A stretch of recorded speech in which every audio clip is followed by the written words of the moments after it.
जब भी आपके जीवन में कोई भी छोटी या बड़ी समस्या आए, तब भगवद गीता के ये 30 अमूल्य उपदेश आपके लिए मार्गदर्शक साबित होंगे। इन पवित्र विचारों को समझना और अपने जीवन में अपनाना बेहद जरूरी है। इस वीडियो को अंत तक ध्यान से सुने ताकि आपके जीवन में भी शांति और कल्याण का मार्ग खुल सके। गीता का तीसरा उपदेश कहता है, अश्वमेव भुक्तव्यम कृतम कर्म शुभाशुभम। इसका अर्थ है कि इंसान चाहे अच्छा कर्म करे या बुरा, उसका परिणाम उसे अवश्य भोगना पड़ता है। यदि आपने अच्छे कर्म किए हैं तो वे कर्म कठिन परिस्थिति में आपका सहारा बनेंगे, लेकिन अगर आपने गलत कार्य किया है तो उसकी सजा से बचना असंभव है।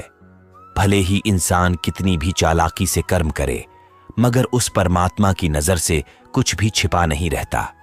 हमारे हर कर्म पर प्रकृति की नजर होती है और ईश्वर हमारे हर कदम का हिसाब रखते हैं।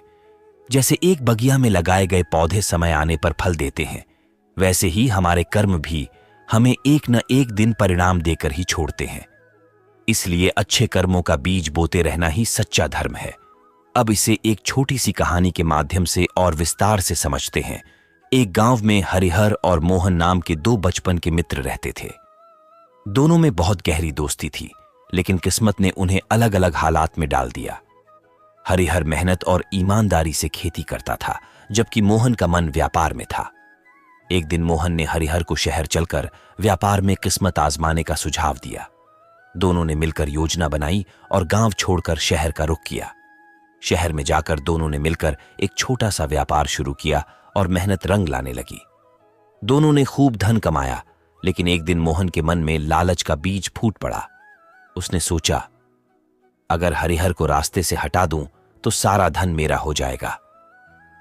एक रात दोनों गांव लौटने का विचार कर रहे थे। सफर लंबा था तो दोनों ने तय किया कि रात जंगल में विश्राम कर लेंगे। मोहन ने हरिहर से कहा, तुम यहीं रहकर सामान की देखभाल करो, मैं भोजन का इंतजाम करने जाता हूं। लेकिन भोजन लाते समय मोहन ने खाने में जहर मिला दिया। हरिहर ने खाना खाया और उसकी मौत हो गई। मोहन खुशी खुशी सारा धन लेकर घर वापस लौट आया। गांव में सबने मोहन को एक सफल और धनी व्यक्ति माना, लेकिन मोहन के जीवन में अजीब घटनाएं होने लगीं। एक रात उसके घर के चारों ओर अजीब सी आवाजें आने लगीं। वह घबराया और अगली सुबह मंदिर जाकर अपने कृत्य का प्रायश्चित करने की सोची, लेकिन उसकी हालत बिगड़ने लगी। उसके जीवन में कई परेशानियां आने लगीं। एक दिन मोहन के घर एक सन्यासी आए और बोले, तेरे कर्मों का परिणाम तुझे भोगना ही पड़ेगा। किसी का बुरा सोचकर तूने अपने ही भविष्य को अंधकार में धकेल दिया। अब तुझे अपने कर्मों का फल मिल रहा है। मोहन की आंखें खुल गईं। उसने सोचा कि उसका सारा धन भी इन कष्टों को दूर नहीं कर सकता। वह हरिहर की मृत्यु के पाप से मुक्त होने के लिए सन्यासी की बातों पर विश्वास कर प्रायश्चित करने लगा। मोहन ने समझ लिया कि धन और सफलता के पीछे अंधा होकर उसने जो गलतियां की, उनका दंड उसे इस जन्म में ही भोगना पड़ेगा।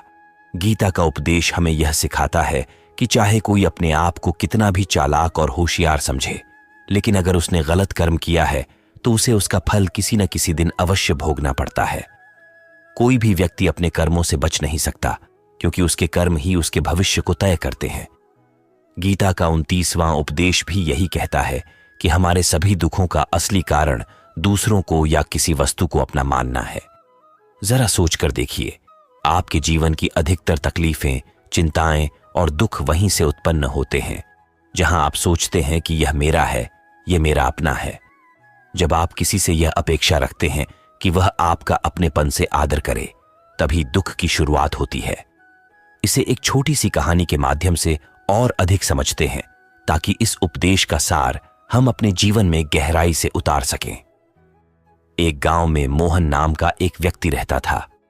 उसने अपनी पूरी कमाई और जीवन भर की मेहनत लगाकर एक बहुत सुंदर बागीचा बनाया था। यह बागीचा उसकी जान था, उसके जीवन की सबसे बड़ी खुशी और उसका सबसे बड़ा गर्व भी। आसपास के गांव के लोग उसके बागीचे को देखने आते थे और कई लोग उसे खरीदने की भी कोशिश करते थे। मोहन के लिए यह बागीचा अब उसकी पहचान और उसका अहंकार बन चुका था। एक दिन अचानक उसके बागीचे में आग लग गई और मोहन उस समय पास के शहर में कुछ काम से गया हुआ था। जब वह लौट कर आया तो उसने देखा कि उसका बागीचा आग की लपटों में घिरा हुआ था। वह यह देखकर टूट गया और रोने लगा। कहने लगा, अगर मेरा बागीचा नहीं रहेगा तो मेरे जीने का क्या मतलब? मैं भी इसके साथ खत्म हो जाऊंगा। वह अपने जलते हुए बागीचे में कूदने ही वाला था कि एक राहगीर ने उसे रोक लिया और कहा, भाई, तुम्हारे बेटे ने तो कल ही इस बागीचे का सौदा कर लिया था। यह अब तुम्हारा नहीं है, किसी और का है। मोहन को यह सुनते ही राहत मिली और उसके आंसू थम गए। उसने बागीचे की ओर एक बार फिर देखा और खड़ा होकर बाकी लोगों की तरह आग का तमाशा देखने लगा। थोड़ी ही देर बाद उसका बेटा वहां आया। मोहन ने उसे देखकर कहा, तूने इस बागीचे को बेचकर मेरी जान बचाई है, तुझे ढेरों आशीर्वाद। बेटा मुस्कुराते हुए बोला, पिताजी, मैंने इस बागीचे के सौदे के बारे में बात तो की थी, पर कोई सौदा पक्का नहीं हुआ। बागीचा अभी भी हमारा ही है। यह सुनते ही मोहन फिर से फूट फूट कर रोने लगा और छाती पीटने लगा। इस कहानी से हमें यह सीख मिलती है कि जब तक कोई चीज हमारी है, उससे जुड़ी हमारी भावनाएं हमें दुख देती हैं, लेकिन जैसे ही हम उससे अपने अधिकार को छोड़ देते हैं, वह चीज हमें परेशान नहीं करती। श्रीमद् भगवद गीता का 29वां उपदेश भी यही कहता है कि हमें किसी वस्तु या व्यक्ति को अपनी जिंदगी का कारण नहीं बनाना चाहिए। इससे पहले कि हम 28वें उपदेश पर जाएं, अगर आप इस कहानी से कुछ सीख रहे हैं तो वीडियो को एक लाइक और चैनल को सब्सक्राइब जरूर करें। तो चलिए आगे बढ़ते हैं और जानते हैं गीता का 28वां उपदेश। गीता हमें सिखाती है कि सच्चा सुख और शांति तभी संभव है जब हम आज में जीना सीखें।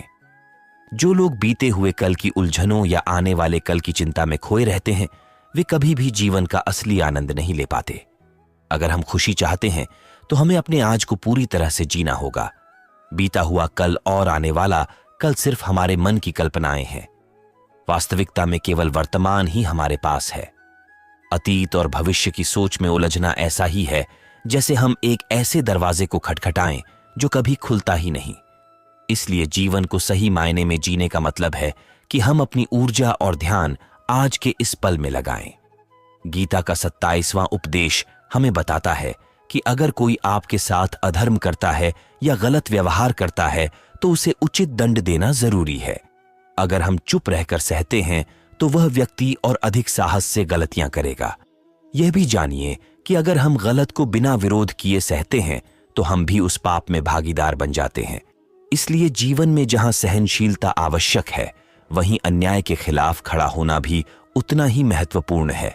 दोस्तों, गीता के इन उपदेशों से हमें सीखने को मिलता है कि हमारा आज ही हमारे लिए सबसे बड़ा उपहार है और इसे संजोना ही सच्चा धर्म है। अगर आप भी इन बातों से कुछ सीख रहे हैं तो हमारे चैनल अजय हिंदी कहानियां को सब्सक्राइब करें और इस वीडियो को लाइक करना न भूलें। अर्जुन श्री कृष्ण से कहने लगे, हे माधव, जिनसे मुझे युद्ध करना है वे मेरे अपने हैं, मेरे भाई, गुरुजन और संबंधी। मैं कैसे इन पर हथियार उठा सकता हूं, कैसे इन्हें मार सकता हूं? भगवान श्री कृष्ण ने अर्जुन को समझाते हुए कहा, हे पार्थ, जिन्हें तुम अपना मानते हो वे सभी अधर्म के मार्ग पर हैं, पाप का समर्थन कर रहे हैं। यदि तुम इनके पाप को रोकने का प्रयास नहीं करोगे तो समाज में अधर्म और अधिक बढ़ेगा। जब कोई व्यक्ति अधर्मियों को रोकता नहीं है तो वे अपने पाप में और अधिक साहसी हो जाते हैं। श्री कृष्ण ने आगे कहा, जब कोई व्यक्ति तुम्हारे साथ अन्याय करता है, तुम्हें चोट पहुंचाता है और तुम उसे चुपचाप सहन कर लेते हो, तो उसके अंदर और अधिक गलत करने की हिम्मत बढ़ जाती है। वह तुम्हें कमजोर समझकर तुम्हारे साथ अन्याय को अपना अधिकार मानने लगता है। परंतु जब तुम उसके अधर्म का विरोध करते हो, उसे उसकी सीमा में रहने का पाठ सिखाते हो, तभी वह अपने गलत कार्यों से रुकता है। कलयुग में यदि सुखी रहना है तो हमें अपने आत्मसम्मान और अधिकार की रक्षा खुद करनी होगी। इस समय में कोई तुम्हारे साथ अन्याय करे तो उसे सहन न करें, बल्कि उसका सामना करें। यही गीता का उपदेश है कि जीवन में अन्याय को कभी सहन मत करो, बल्कि उसे रोकना और उसका प्रतिकार करना ही सच्चा धर्म है। गीता का 26वां उपदेश हमें यह सिखाता है कि किसी से भी जरूरत से ज्यादा मोह कभी नहीं करना चाहिए। जिस पर हम सबसे अधिक आसक्त होते हैं, वही हमारे लिए सबसे ज्यादा दुख का कारण बन सकता है। मोह का यह बंधन हमें कई बार अनचाहे रास्तों पर ले जाता है, जहां हमें अपमान सहना पड़ता है और हमें समझ भी नहीं आता कि हम अपने आत्मसम्मान को खोते जा रहे हैं। यह मोह हमारे विवेक पर पर्दा डाल देता है, जिससे सच और झूठ का फर्क ही नहीं दिखाई देता। मोह की वजह से ही हम किसी के पीछे अंधे होकर चलते रहते हैं, चाहे वह हमें कितना भी दर्द क्यों न दे। यह मोह हमारे भीतर एक भ्रम पैदा कर देता है, जिससे हम उसी बात पर विश्वास करने लगते हैं जो हमें सुनाई देती है या दिखाई देती है। यहां तक कि अपमान भी हमें अस्वीकार्य लगने लगता है, क्योंकि मोह हमारी सोच को धुंधला कर देता है। अगर किसी इंसान की असलियत जाननी हो तो सबसे पहले उसके प्रति अपने मोह को त्यागना जरूरी है। मोह वह जाल है जिसमें फंसकर हम सच्चाई से दूर हो जाते हैं। इसलिए गीता हमें सिखाती है कि मोह से ऊपर उठकर जीवन को देखना ही सच्चा ज्ञान है। मोह में डूबा हुआ इंसान सिर्फ अपना नुकसान करता है। आत्मसम्मान और आत्मनिर्भरता में ही सच्ची शांति है, और इसे पाने के लिए मोह का त्याग अनिवार्य है। जिस दिन मोह का बंधन टूट जाता है, उस दिन किसी भी रिश्ते से कोई दुख नहीं होता, क्योंकि तब हमें फर्क पड़ना बंद हो जाता है। गीता का 25वां उपदेश भी यही सिखाता है कि हमें वही करना चाहिए जो हमारे कर्तव्य और धर्म के अनुसार सही है, न कि वह जो सब लोग कर रहे हैं। श्री कृष्ण ने अर्जुन से कहा, हे पार्थ, जो तेरा स्वधर्म है वह करना ही तेरा कर्तव्य है। तू क्षत्रिय है, तेरा धर्म युद्ध करना और अधर्म का नाश करना है। सन्यासी बनना तेरे लिए सही मार्ग नहीं है। अर्जुन, जो युद्ध से बचना चाहता था, ने कहा कि वह युद्ध से अच्छा सन्यास ग्रहण कर लेगा। लेकिन श्री कृष्ण ने उसे समझाया कि हर व्यक्ति का कर्तव्य अलग होता है और अपने धर्म से मुंह मोड़ना उचित नहीं। इसी प्रकार हर व्यक्ति के जीवन का एक अलग उद्देश्य और अलग मार्ग होता है। हमें भीड़ का अनुसरण नहीं करना चाहिए, बल्कि अपने धर्म और कर्तव्य को पहचानकर उसी पर चलना चाहिए। आज के दौर में लोग अक्सर वह करते हैं जो ट्रेंड या फैशन में होता है, लेकिन यह सोचने की जरूरत है कि क्या वह हमारे लिए सही भी है या नहीं। गीता का यह संदेश हमें प्रेरित करता है कि अपनी आत्मा की आवाज सुने और अपने सच्चे कर्म पथ पर चलें। जब आप अपने धर्म का पालन करते हैं तो जीवन में सच्ची शांति और संतोष प्राप्त होता है।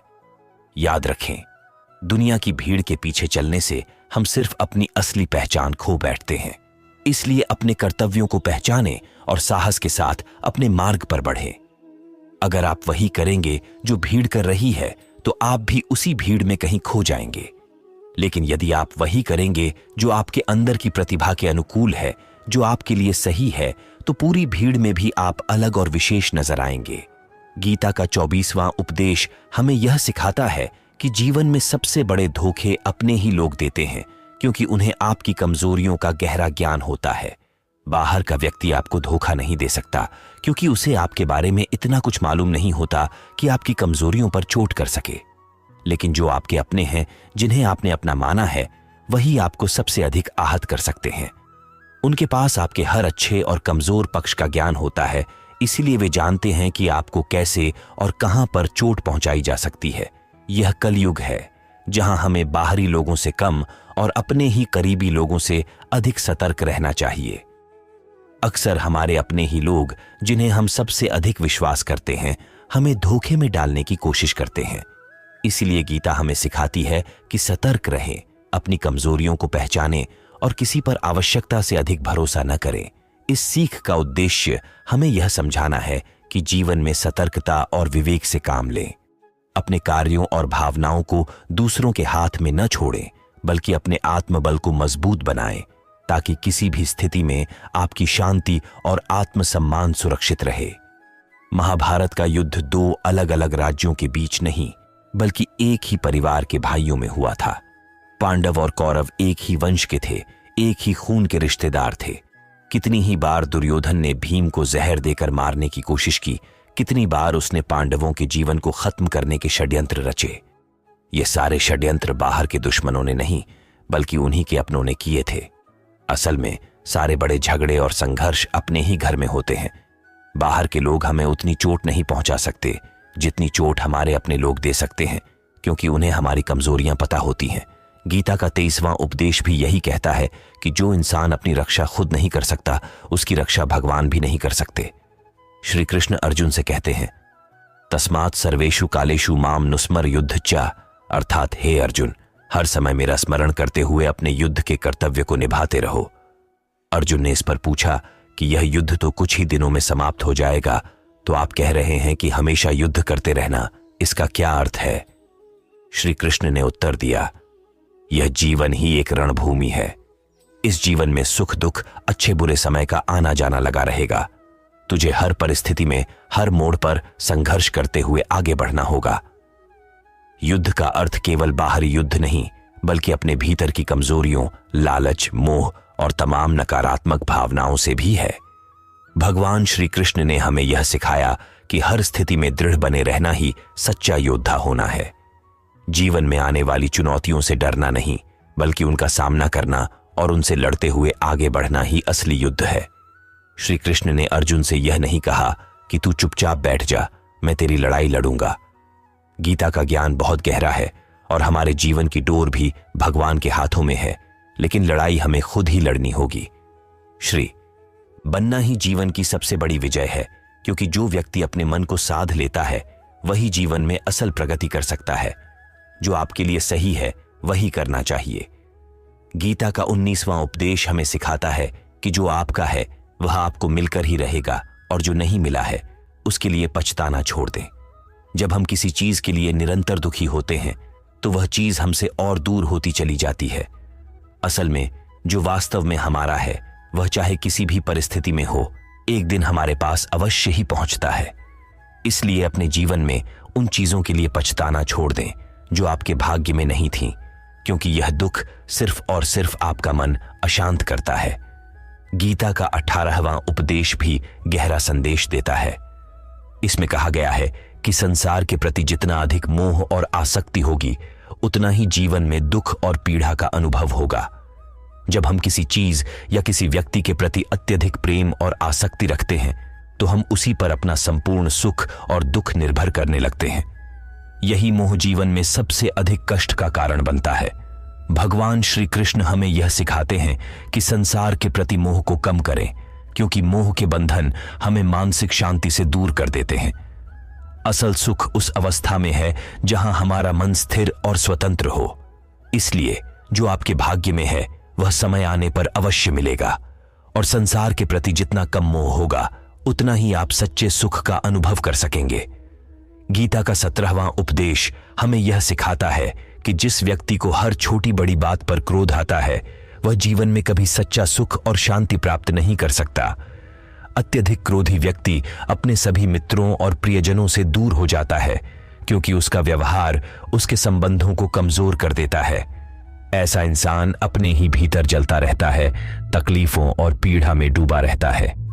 यदि हम बार बार गुस्सा करके अपनी भावनाओं को नियंत्रित नहीं कर पाते तो हम न केवल अपने आसपास के लोगों को खोते हैं, बल्कि अपनी शांति और संतुलन भी गंवा बैठते हैं। इसलिए यदि आप सच्ची शांति और स्थायी खुशियां चाहते हैं तो अनावश्यक गुस्सा करना छोड़ दें और धैर्य को अपनाएं। गीता का 16वां उपदेश भी गहरी सीख देता है। इसमें कहा गया है कि भले ही आप किसी की मदद न करें, परंतु जानबूझकर कभी भी किसी का दिल नहीं दुखाना चाहिए। जब हमारी वजह से किसी का दिल टूटता है तो वह दर्द एक न एक दिन हमारे जीवन में भी लौट कर आता है। किसी का दिल दुखाना, उसकी भावनाओं को ठेस पहुंचाना हमें केवल क्षणिक संतोष दे सकता है, लेकिन इसका परिणाम बहुत गहरा होता है। जब हमारी अपनी भावनाएं आहत होती हैं, तभी हमें समझ में आता है कि दिल पर लगी चोट कितनी गहरी होती है। इसीलिए गीता का संदेश है कि जीवन में सच्ची खुशी और आत्मसंतोष के लिए दूसरों की भावनाओं का आदर करना सीखें। किसी का दिल दुखाने से पहले यह जरूर सोचें कि वही दर्द अगर हमें मिले तो कैसा लगेगा। सच्चे सुख के लिए हमें सहानुभूति और दयालुता को अपने आचरण का हिस्सा बनाना होगा। गीता का 15वां उपदेश हमें यह गहरा संदेश देता है कि जो व्यक्ति मुश्किल वक्त में, दुख के समय में आपका साथ देता है वही सच्चा साथी है। आज के समय में अपनेपन का दावा करने वाले बहुत से लोग मिलते हैं जो बड़ी बड़ी बातें करते हैं कि हम आपके साथ हैं, कभी भी परेशानी हो हमें याद कर लेना। लेकिन जब सच में दुख का समय आता है तब आपको उनकी असलियत का पता चलता है। असली रिश्ते और सच्चे लोग वही होते हैं जो कठिन परिस्थितियों में आपके साथ खड़े रहते हैं, बिना किसी स्वार्थ के। लोग अक्सर बातों में प्रेम का दिखावा करते हैं, लेकिन हकीकत में दुख में साथ देने से कतराते हैं। जब सच में जीवन में कष्ट आता है तो वही लोग दूर हो जाते हैं जो हमें स्वार्थ में लिप्त नजर आते हैं। गीता हमें सिखाती है कि सच्चे रिश्ते शब्दों से नहीं बल्कि कर्मों से सिद्ध होते हैं। मुश्किल समय ही सच्चे दोस्तों और अपने लोगों की पहचान कराता है। जो व्यक्ति आपके कठिन समय में आपके पास खड़ा रहता है वही आपके लिए वास्तविक साथी है। ऐसे समय में हमें समझ आता है कि असल में कौन अपना है और कौन केवल अपने मतलब के लिए हमारे साथ है। लोग अक्सर आपके साथ तभी होते हैं जब उन्हें आपसे कोई लाभ मिलता है, जब उन्हें लगता है कि आप उनके किसी काम आ सकते हैं। लेकिन जैसे ही उन्हें महसूस होता है कि आपसे कोई फायदा नहीं हो सकता बल्कि शायद उन्हें आपकी मदद करनी पड़ेगी, तो वही लोग दूर से ही आपका साथ छोड़ देते हैं। गीता का 15वां उपदेश हमें यही सिखाता है कि जो कठिनाइयों में, मुश्किल समय में आपके साथ खड़ा रहे वही आपका असली अपना है। शब्दों से किसी को अपना कहने से कोई अपना नहीं बनता। केवल सच्चे कर्म ही रिश्तों की गहराई को दर्शाते हैं। गीता का 14वां उपदेश भी यही गहरी समझ देता है कि जो कुछ भी होता है अच्छे के लिए ही होता है। हमें जीवन में कई बार ऐसा लगता है कि कुछ घटनाएं हमारे साथ क्यों घटी, क्यों हमें कठिनाई का सामना करना पड़ा, परंतु समय बीतने के बाद एक दिन हमें एहसास होता है कि वह घटना भी किसी अच्छे उद्देश्य के लिए ही थी। अगर हमारे साथ वह घटना नहीं होती तो शायद हम इस मुकाम पर नहीं पहुंचते, शायद हमारी जिंदगी कहीं और ज्यादा संघर्षों में उलझी होती। गीता का यह संदेश हमें सिखाता है कि यदि हम यह मान लें कि जीवन में जो भी घटित हो रहा है वह किसी बड़े उद्देश्य के लिए हो रहा है, तो हम अपने हर सुख दुख को सहजता से स्वीकार कर सकते हैं। यह दृष्टिकोण हमें हमेशा खुश और संतुलित रहने की शक्ति देता है, क्योंकि जब हमें समझ आता है कि हर परिस्थिति का कोई न कोई सकारात्मक परिणाम होता है, तब हम हर स्थिति का स्वागत करने के लिए तैयार होते हैं। इसलिए गीता हमें यह शिक्षा देती है कि अपनी समस्याओं के बीच भी सकारात्मकता ढूंढें, क्योंकि यही सोच हमारी जिंदगी में सच्ची शांति और संतोष लाती है। गीता का 13वां उपदेश हमें सिखाता है कि हर कार्य को समझदारी और कौशल के साथ करना ही सफलता की कुंजी है। श्री कृष्ण ने कहा है, योग कर्मसु कौशलम, अर्थात योग का अर्थ ही है कि कर्म में कुशलता हो। केवल कठिन परिश्रम या अधिक काम करना ही सफलता की गारंटी नहीं है। सही दिशा और सही तरीके से किया गया कार्य ही सफलता की ओर ले जाता है। कई लोग शिकायत करते हैं कि वे बहुत मेहनत करते हैं फिर भी जीवन में सफल नहीं हो पाते, लेकिन असल में बिना समझदारी के की गई मेहनत का फल उतना लाभकारी नहीं होता। मेहनत तभी सार्थक होती है जब उसमें विवेक और सही रणनीति का समावेश हो। गीता का 12वां उपदेश हमें यह सिखाता है कि किसी भी चीज की अति हानिकारक होती है। कोई भी भावना, चाहे प्रेम हो या नफरत, हद से ज्यादा होने पर नुकसानदायक हो जाती है। जैसे हद से ज्यादा मीठा खाना हमारे स्वास्थ्य के लिए हानिकारक हो सकता है, वैसे ही अत्यधिक कड़वा भी नुकसानदायक हो सकता है। संतुलन ही जीवन की सबसे बड़ी आवश्यकता है। चाहे वह खान पान हो, नींद हो, आराम हो या किसी चीज में आसक्ति हो, हर चीज को एक हद में रखना जरूरी है। श्री कृष्ण ने कहा कि जीवन में संतुलन बनाए रखना अनिवार्य है। जब हम संतुलन को खो देते हैं तभी जीवन में असंतुलन और समस्याएं उत्पन्न होती हैं। किसी भी क्षेत्र में अति, चाहे वह सोना हो, जागना हो, खाना हो या काम करना, हमारे स्वास्थ्य और मन को हानि पहुंचाता है। इसलिए संतुलन ही जीवन को सही दिशा देता है और मनुष्य को सच्चे सुख का अनुभव कराता है।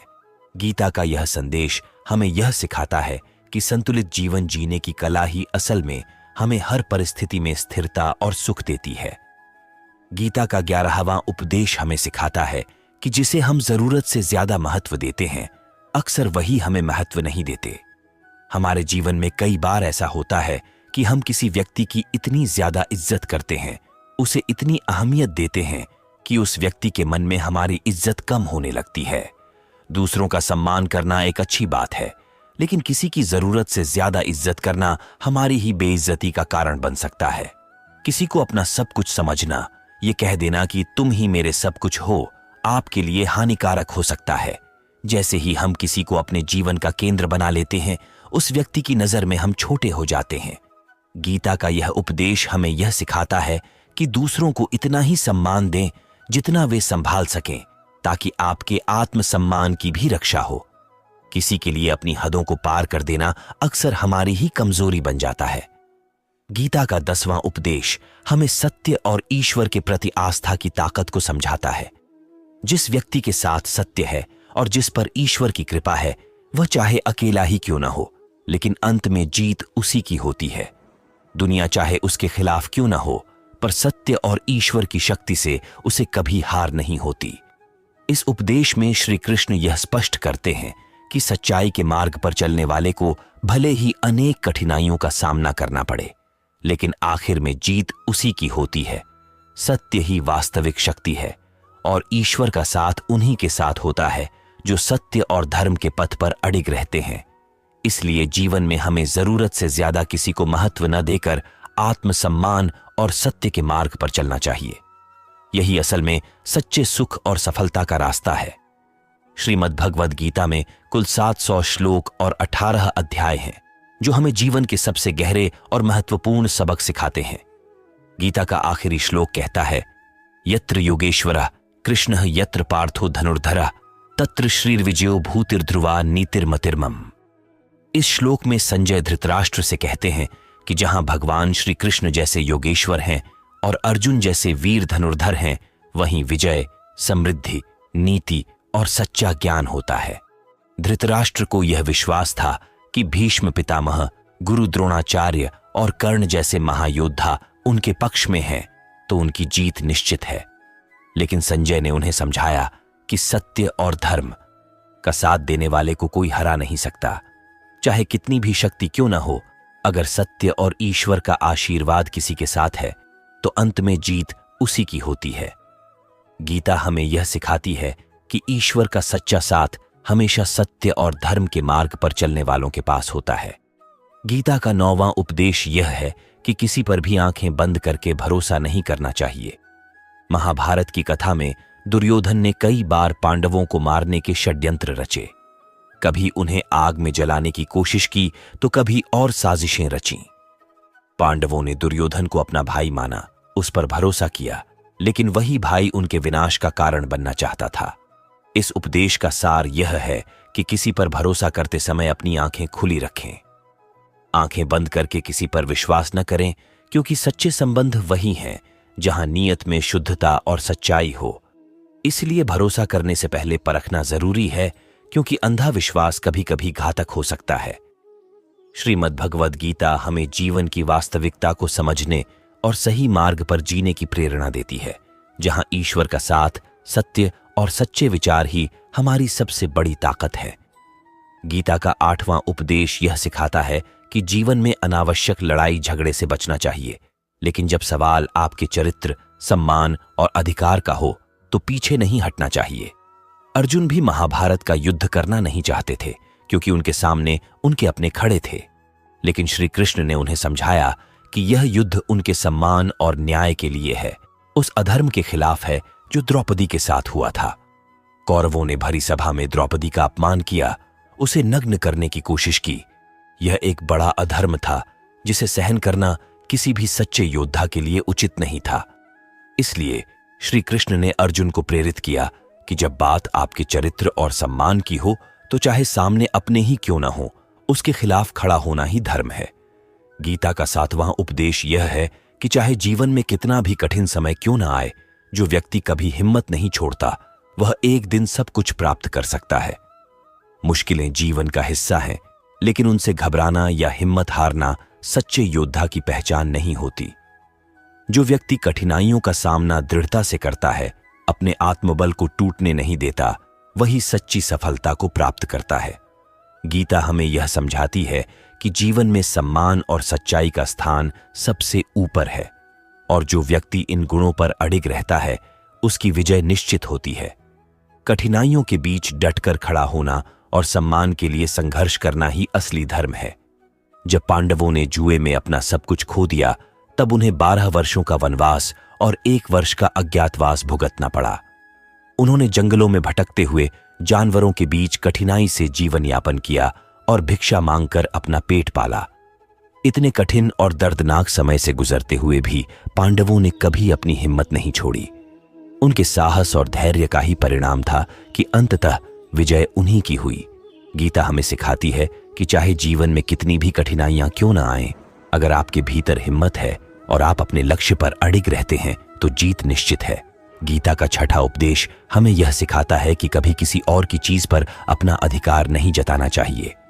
जब शकुनी ने पांडवों के विरुद्ध षड्यंत्र रचते हुए उन्हें हस्तिनापुर से दूर कर दिया, तब पांडवों को एक बंजर भूमि दी गई जहां न कोई साधन थे, न ही जीवन की कोई विशेष सुविधा। लेकिन पांडवों ने उस बंजर भूमि खांडवप्रस्थ को अपनी मेहनत से इतना सुंदर और संपन्न बना दिया कि उसका वैभव हस्तिनापुर से भी अधिक हो गया। उस नगर की समृद्धि और सुख देखकर दुर्योधन जलने लगा और उसने कई षड्यंत्रों के जरिए पांडवों से उनका खांडवप्रस्थ भी छीन लिया। गीता में इस उपदेश का सार यह है कि किसी के पास जो है उस पर जबरन कब्जा करने की सोच न रखें। दूसरों की चीजें छीनने से अपने जीवन में कभी संतोष नहीं मिल सकता। गीता हमें यह सिखाती है कि मेहनत से जो भी कमाया जाए उसी का आनंद लेना चाहिए। जीवन में सच्चा सुख और संतोष तभी मिलता है जब हम अपनी मेहनत से अपना कुछ हासिल करते हैं, न कि किसी और का छीन कर। गीता का यह उपदेश हमें यह सिखाता है कि जब कोई व्यक्ति उन चीजों पर अधिकार जमाने का प्रयास करता है जो उसकी नहीं है, तो अंत में वह अपनी भी बहुत सी चीजें खो देता है। दुर्योधन ने पांडवों का राज्य छीनकर अपने पास रख लिया, लेकिन परिणाम स्वरूप उसे अंत में अपने राज्य और अपनी सारी संपत्ति को भी खोना पड़ा। इसी तरह हमें कभी भी दूसरों की चीजों पर कब्जा करने का लोभ नहीं करना चाहिए। जो आपका नहीं है उसे पाने की लालसा केवल दुख और हानि का कारण बनती है। गीता का पांचवां उपदेश यह है कि सच्ची सफलता उसी की मानी जाती है जो भीतर से खुश रहता है। बहुत से लोग बाहरी तौर पर खुश दिखते हैं, पर उनके भीतर अशांति और असंतोष छिपा होता है। असली कामयाबी वही है जिसमें धन और यश के साथ साथ मन की शांति और खुशी भी हो। अगर हम भीतर से खुश नहीं हैं, तो बाहरी सफलता भी अधूरी ही रहती है। गीता का चौथा उपदेश यह बताता है कि आपके खान पान का सीधा प्रभाव आपके मन, बुद्धि और व्यवहार पर पड़ता है। जैसा अन्न आप ग्रहण करते हैं, वैसा ही आपका स्वभाव और विचार बनते हैं। सात्विक अन्न से मन सात्विक बनता है, जिससे अच्छे विचार आते हैं और व्यक्ति अच्छे कार्य करने की ओर प्रेरित होता है। इसलिए हमें अपने भोजन का भी ध्यान रखना चाहिए, क्योंकि इससे हमारे आचरण और सोच पर गहरा असर पड़ता है। गीता हमें सिखाती है कि सच्ची सफलता और सच्चा आनंद तभी आता है जब हमारे भीतर और बाहर संतुलन हो, हमारे कर्म और व्यवहार में पवित्रता हो और हम अपने जीवन में दूसरों की चीजों के प्रति लालसा न रखें। श्री कृष्ण ने भगवद गीता में 3 प्रकार के आहारों, सात्विक, राजसी और तामसी का विस्तार से वर्णन किया है। उन्होंने बताया है कि कौन सा भोजन हमारे लिए हितकर है और कौन सा नहीं। इस ज्ञान का सार यही है कि जो व्यक्ति सात्विक भोजन ग्रहण करता है, उसे जीवन में सच्चा सुख, शांति और आत्मिक संतोष प्राप्त होता है। सात्विक आहार न केवल शरीर को बल्कि मन और आत्मा को भी शुद्ध रखता है, जिससे व्यक्ति के विचार और कर्म भी निर्मल और सकारात्मक बनते हैं। गीता का तीसरा उपदेश यह है कि बुरे स्वभाव का व्यक्ति अपनी बुराइयां नहीं छोड़ता, चाहे आप उसके साथ कितना भी अच्छा व्यवहार क्यों न करें। ऐसे लोग आपके प्रति सदैव गलत सोच ही रखते हैं और आपको तकलीफ पहुंचाने का कोई मौका नहीं छोड़ते। इसलिए श्री कृष्ण हमें सिखाते हैं कि जो जैसा है उसके साथ वैसा ही व्यवहार करें। बुरे व्यक्ति को अपनी अच्छाई से बदलने की कोशिश करने में केवल आपका समय और ऊर्जा नष्ट होती है। गीता हमें यह समझाने का प्रयास करती है कि जीवन में संतुलन बनाए रखना ही सच्ची समझदारी है। सात्विक आहार, अच्छे विचार और संतुलित व्यवहार से ही जीवन में सुख शांति आती है। साथ ही हमें दूसरों की प्रकृति को पहचानकर उनके साथ वैसा ही व्यवहार करना चाहिए, ताकि हम जीवन में दुख और तकलीफों से बच सकें। श्री कृष्ण ने भगवद गीता में यह समझाया है कि बुरे व्यक्ति के साथ कितना भी अच्छा व्यवहार किया जाए, वह अपनी प्रवृत्ति नहीं छोड़ता। उदाहरण के लिए, जब दुर्योधन पांडवों को मारने की योजना बनाकर जंगल में गया, तो वहां भी उसे मुश्किलें ही मिलीं। लोग उसे पकड़कर मारना चाहते थे, यहां तक कि उसका मित्र कर्ण भी उसे छोड़कर भाग गया। ऐसे कठिन समय में भी युधिष्ठिर ने अपने भाई का धर्म निभाते हुए दुर्योधन की रक्षा की। लेकिन क्या दुर्योधन ने इसके बदले में कोई अच्छाई दिखाई? नहीं। उसने पांडवों के विरुद्ध षड्यंत्र रचना जारी रखा। श्री कृष्ण का उपदेश है कि ऐसे बुरे स्वभाव वाले लोगों से संभल कर रहना चाहिए और उनके साथ जरूरत से अधिक अच्छा बनने की कोशिश नहीं करनी चाहिए। जो जैसा है उसके साथ वैसा ही व्यवहार करें, अन्यथा दुख मिलेगा। गीता का दूसरा उपदेश यह है कि मृत्यु का भय व्यर्थ है। इस संसार में जन्म और मृत्यु का चक्र अनादिकाल से चलता आ रहा है। यह प्रकृति का अटल नियम है। हर व्यक्ति के मन में मृत्यु का डर होता है, परंतु यह जानते हुए कि मृत्यु अवश्यंभावी है, हमें इस भय को त्याग कर वर्तमान में जीना चाहिए। भविष्य की चिंता में जीवन व्यर्थ करने से कुछ हासिल नहीं होता। गीता का पहला उपदेश है कि समय का आदर करना चाहिए। जो व्यक्ति अपने कर्म समय पर पूर्ण नहीं करता, समय का सम्मान नहीं करता, उसकी जिंदगी का बहुमूल्य समय व्यर्थ ही चला जाता है। समय ही जीवन है और इसका सही उपयोग ही सच्ची सफलता की कुंजी है। जो अपने कर्मों को समय पर नहीं करता, वह अपने जीवन को अधूरा ही छोड़ देता है। गीता हमें सिखाती है कि जीवन में सच्ची सफलता वही है जो समय का सदुपयोग करके, भयमुक्त होकर और सही ढंग से अपने कर्मों का पालन करके प्राप्त की जाती है। यदि आप अपने समय को यूं ही व्यर्थ में नष्ट करते रहेंगे तो जीवन में कुछ भी प्राप्त नहीं कर पाएंगे। जीवन में यदि कुछ हासिल करना है तो समय का मूल्य समझना और उसकी कद्र करना अनिवार्य है। समय का सम्मान करना ही सफलता की पहली सीढ़ी है और जो इसे समझता है वही जीवन में सच्ची ऊंचाइयों तक पहुंचता है। जो भी व्यक्ति गीता के इन 30 उपदेशों को प्रतिदिन सुनेगा, समझेगा और उन्हें अपने जीवन में उतारेगा, उसे जीवन की किसी भी कठिन परिस्थिति में रास्ता अवश्य मिलेगा। गीता के इन उपदेशों में इतनी गहरी सीख है कि चाहे कितना भी कठिन समय क्यों ना आ जाए, यह ज्ञान उसे सही राह दिखाएगा। गीता का यह दिव्य ज्ञान जीवन में सफलता, शांति और साहस पाने का एक अटूट साधन है जो हर कठिनाई में संबल बन सकता है। दोस्तों, अगर आपको हमारा वीडियो पसंद आया हो तो कृपया लाइक करें और अजय हिंदी कहानियां चैनल को सब्सक्राइब जरूर करें। और हाँ, अपनी राय और सवाल नीचे कमेंट में जरूर साझा करें। आपकी प्रतिक्रिया हमें और बेहतर कंटेंट बनाने के लिए प्रेरित करती है। इसके साथ ही अगली बार हम एक और दिलचस्प अध्याय के साथ वापस आएंगे, तो बने रहिए हमारे साथ। धन्यवाद और मिलते हैं जल्द ही एक नई कहानी के साथ। जय श्री कृष्ण।